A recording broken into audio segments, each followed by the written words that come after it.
Cause you have the right to remain silent. Anything you say can and will be used against you. You have the right to have an attorney present. If you cannot afford one, one will be appointed to you, sir. Okay. Yes, Your Honor. Law enforcement officers were dispatched to a disturbance at 70 Carlton Woods Creekside. Law enforcement officers observed a white male sitting on the curb. The hearing begins calmly as the judge formally advises Mr. Child of the charge, assault of a family member, carrying up to a year in jail and a $4,000 fine. Rights are read clearly, setting a serious tone. At this moment, viewers expect a straightforward probable cause finding, but that expectation quickly starts to unravel. Of Kukendall Road, arguing with his girlfriend on a cell phone. Law enforcement officers had received an additional call of a disturbance of two parties coming from neighborhood, two individuals coming from a neighborhood party.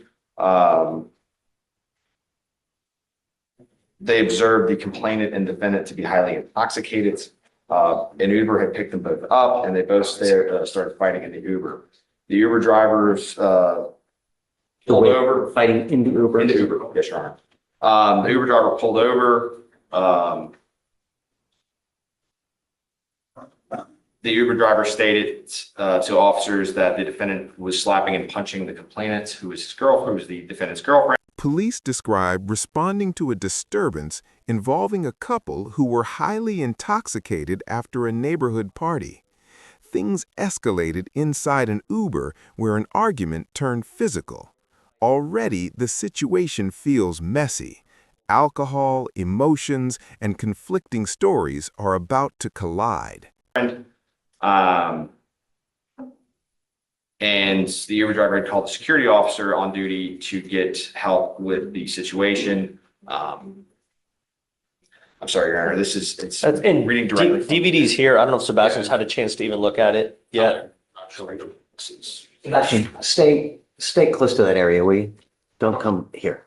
The Uber driver becomes the key witness, claiming the defendant slapped and punched his girlfriend inside the vehicle.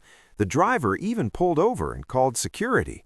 On paper, that sounds serious, but the judge starts listening closely, and cracks begin to show. Stay close to that area.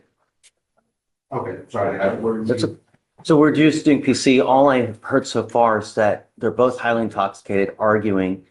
He's allegedly punching and slapping in an Uber car. That's all I've heard so far. So then Uber driver pulled over, called the security officer on duty. But the defendant got out and started walking.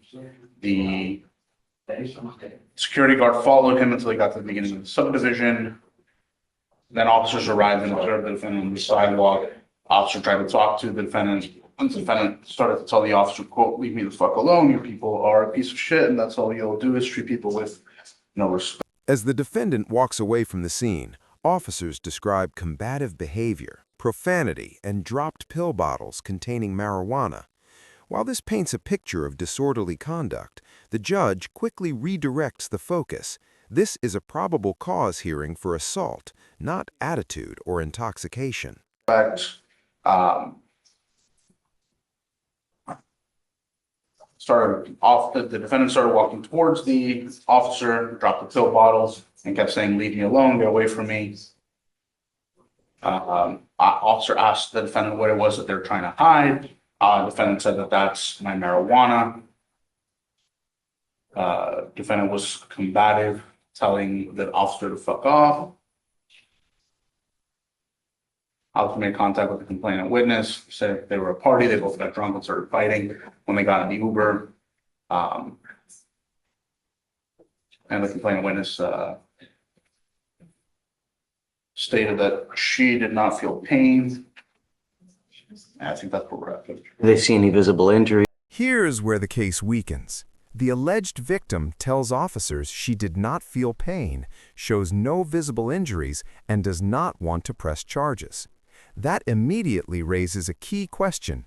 Can assault, bodily injury, stand without pain, marks, or cooperation? What do you think? Should a case move forward without injuries or a complaining witness? Is anything of this nature?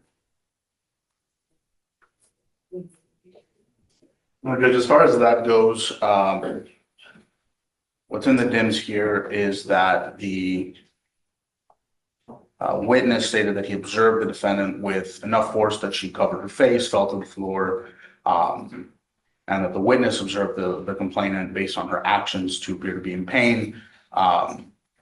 Specifically that the punch was of such a force that it caused her to fall to the floor of the vehicle and cover her face after she was punched.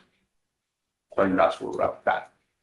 Again, Judge, to answer your question, there's no indication that there were any injuries at all, any marks, and as he just read, she said she did not feel pain, she did not want to press charges, and I have an affidavit on prosecution as well that I'm going to be getting to the state.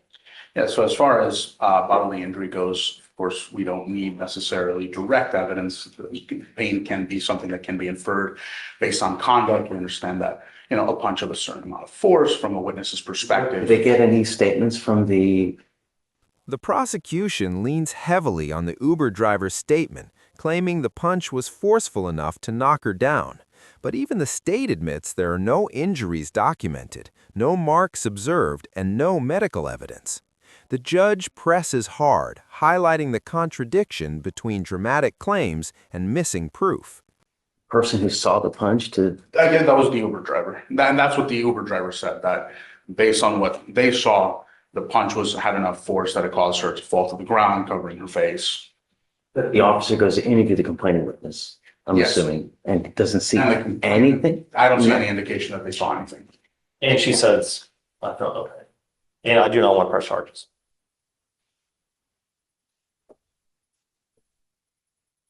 Mr. Child, there are people in life when they drink, they're the life of the party, they're fun to be around. And then there are those when they consume alcohol, they turn into aggressive, mean son of a bitch they have no business drinking. If this is you, don't drink. You have but one life. You start racking up cases, you start racking up convictions. All you're doing is you're hurting yourself. Then comes the judge's emotional turning point. He delivers a blunt warning about alcohol, aggression, and personal responsibility. His words hit hard, not just for the defendant, but for anyone watching.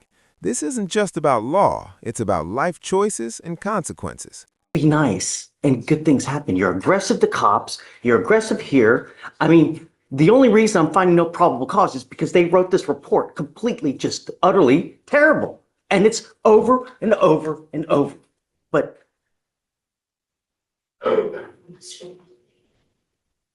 don't. Despite the lecture, the judge makes his ruling clear: no probable cause. Not because the behavior was acceptable, but because the police report was poorly written and incomplete. The judge openly criticizes law enforcement, saying the report was utterly terrible. In the end, this case collapses under weak documentation, conflicting statements, and lack of evidence. The ruling sends a powerful message: probable cause matters, and sloppy reports can derail even serious allegations. Do you agree with the judge's decision, or should this case have gone forward anyway?